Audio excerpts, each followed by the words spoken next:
Bonjour et bienvenue pour une nouvelle vidéo. Cette fois-ci pour présenter une figurine de la collection Dragon Ball Z, la collection Dragon Ball Snap Figure. C'était une collection Ishibansho, donc premièrement sortie à la loterie Ishiban Kuji, et par la suite ils sont sortis à la vente en Ishibansho. Et là, cette fois-ci avec le personnage de Goku sur son vélo. Voilà, donc figurine issue d'une illustration qu'on a en marque-page entre deux chapitres en général du manga. Et donc voilà, c'était une petite, je suppose, animation d'Akira Toriyama, parce qu'on ne le voit pas comme ça dans l'histoire. Voilà, tout comme la Lunch, hein, c'est la même collection, la collection Snap Figure. Après, dans la même collection, ils ont un Gohan sur son vélo, le Gohan issu de l'arc Boo, c'est-à-dire en tenue de, quand il va au lycée, là, ouais, je crois que c'est au lycée qu'il va, ou à la fac, je sais plus.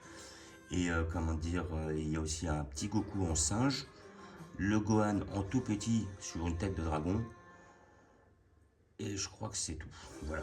Donc après, j'ai vu que je suis un peu déçu par le Gohan sur la tête de dragon. Peut-être que je la prendrai, mais c'est pas sûr. Je la trouve un peu chère, elle a 90 balles pour ce que c'est et tout. Et puis en plus, elle n'est pas super bien faite. Après, à côté de ça, oh pardon, le petit Goku en singe ne m'intéresse pas spécialement. J'ai déjà des petits Goku comme ça.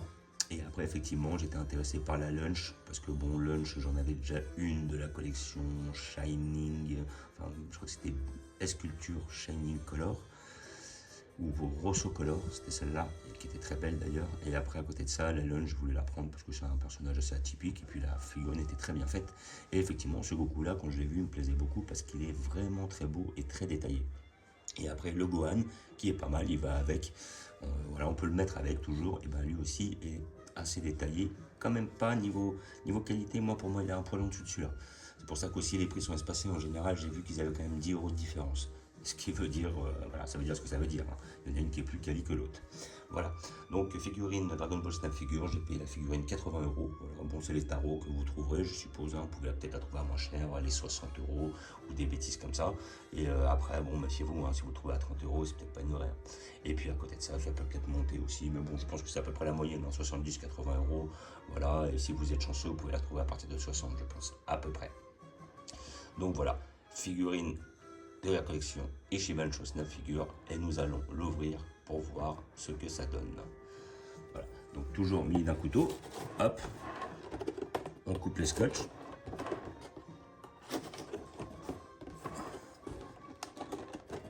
Hop, et on va l'ouvrir.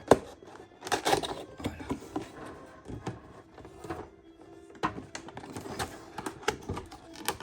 Parfait.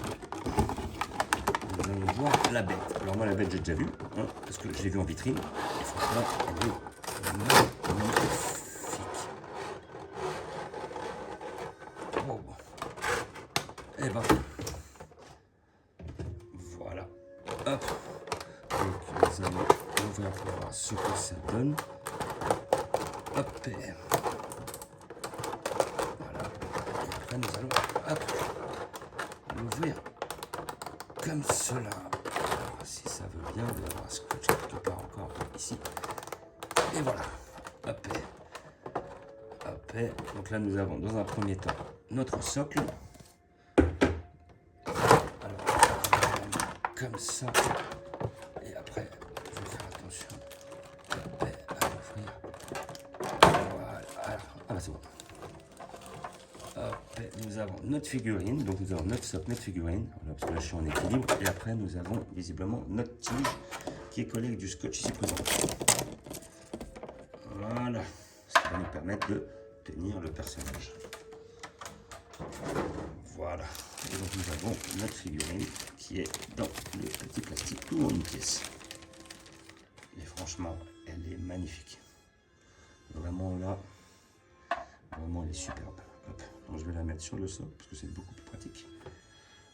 Voilà. Et voilà, donc je pense, là je vais regarder un truc. Et on peut même la caler comme ça. D'après ce que je vois, on n'a même pas besoin de la tige. Ce qui est pas mal, mais bon, en fait, d'après ce que je vois et ce que j'ai vu, la tige, elle se met derrière et elle cache le personnage. Donc si on le met sur ce profil-là, on ne la voit pas. Par contre, si on la met de face, on la voit. Et si on la met effectivement de l'autre côté, on va voir que ça. Donc là après nous avons notre perso là, comme ici. Alors après, hop, là on voit qu'il est peut-être pas très droit. Donc je suppose que je vais quand même, pour la présentation, mettre la tige. Voilà. Voilà. Alors là, on va la caser là. Voilà. Ils sont tout pétés. J'ai mis la tige d'abord. Est-ce que j'aurais dû? Ouais, mais après, il faut mettre les dans le rainure. Voilà. C'est bon, elle est ancrée. Et là, il faut qu'elle soit ancrée. Et là, est-ce qu'il est droit? Ouais.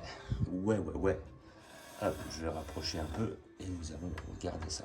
Et franchement, elle est magnifique.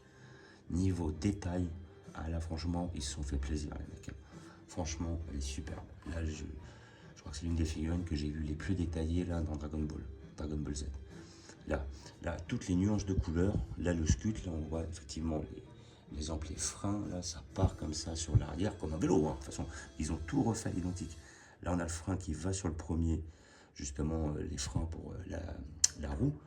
Là, après, on voit le deuxième frein qui part sur l'arrière. Voilà, comme on peut voir.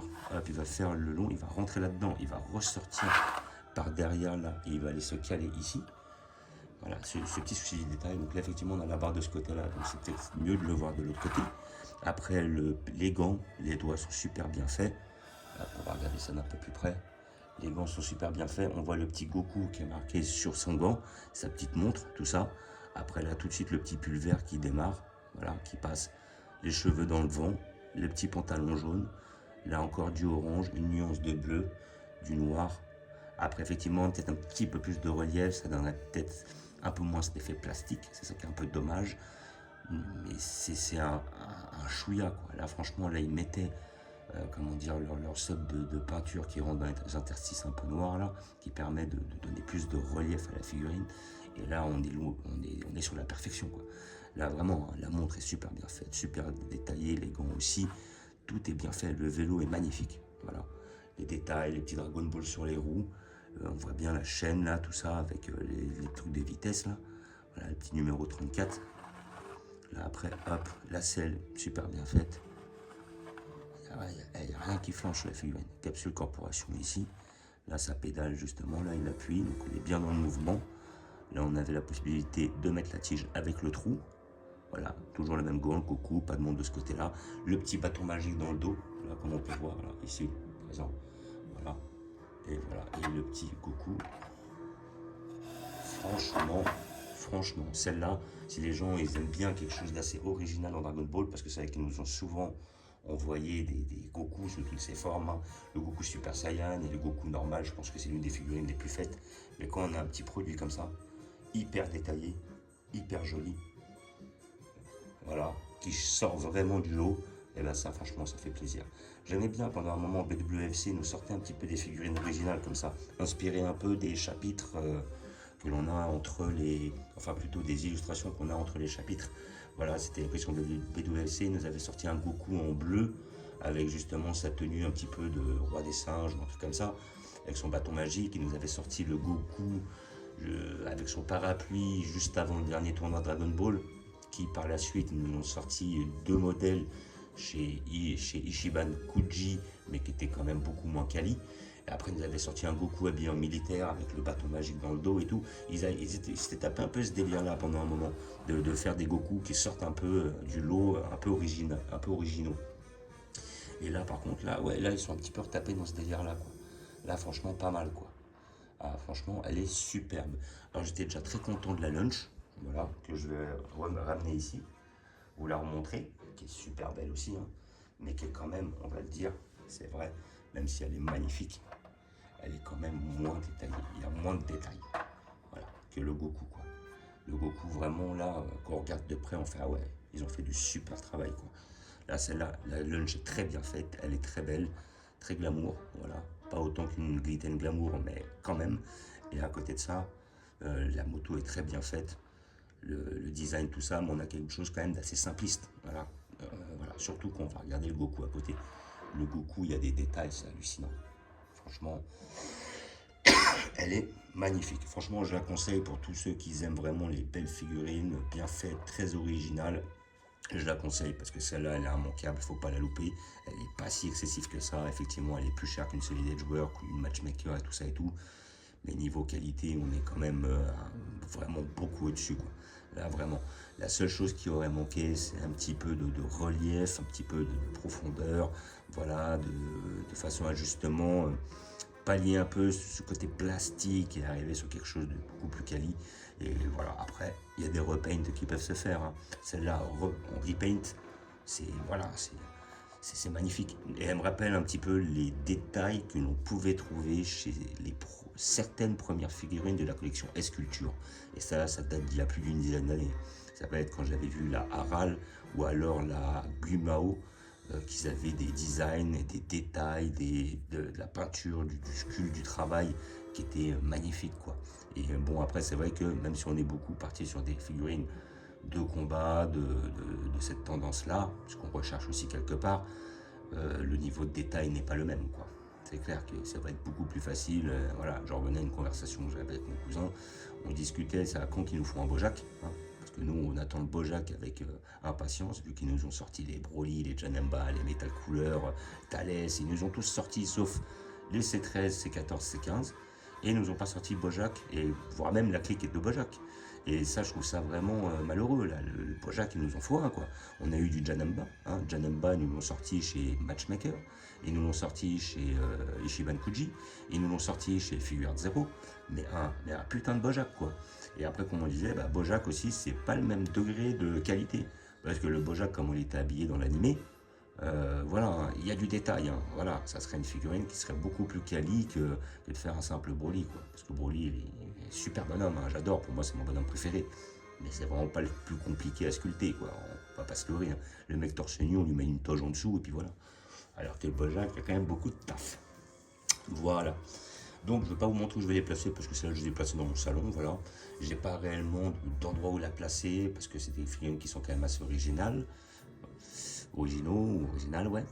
Et à côté de ça, bon après, il faudra que j'aménage un petit endroit où je pourrais mettre les figurines un petit peu. J'avais déjà commencé à le faire, j'avais déjà un endroit où j'avais mis des Goku un petit peu différents.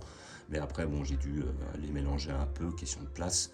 Mais après, par la suite, je vais devoir trouver, comment dire, une figurine, enfin plutôt une place pour pouvoir mettre ces figurines-là. Et je pense qu'un de ces quatre, je me prendrai peut-être, voilà, on verra peut-être dans 2, 3 semaines, le Gohan en vélo aussi, parce que celui-là, eh ben, maintenant il m'intéresse, vu que j'ai celui-là, j'aimerais bien avoir les deux ensemble. Et puis après, je pense que ça ira très bien pour cette petite collection-là. Donc voilà, donc je vous la montre d'un peu plus près. Elle est quand même magnifique. Le niveau de détail, franchement, elle est superbe. Moi, je la conseille, hein. Franchement, ça, c'est une figurine de qualité.